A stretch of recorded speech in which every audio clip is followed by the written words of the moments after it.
bună, oprește-te, te rog, om bun. Nu trece peste această privire blajină și ajutătoare a Sfintei Fecioare Maria. Te rog, mulțumește-i pentru tot ce-ți dă. Pune-ți o dorință și Măicuța Sfântă te va auzi. Crede-mă, te rog, să fii binecuvântat. Bucură-te, ceea ce ești singura Maică a milostivirii.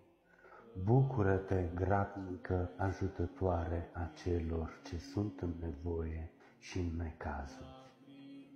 Dumnezeu să vă binecuvânteze, dragii mei, și să vă ajute. Amin.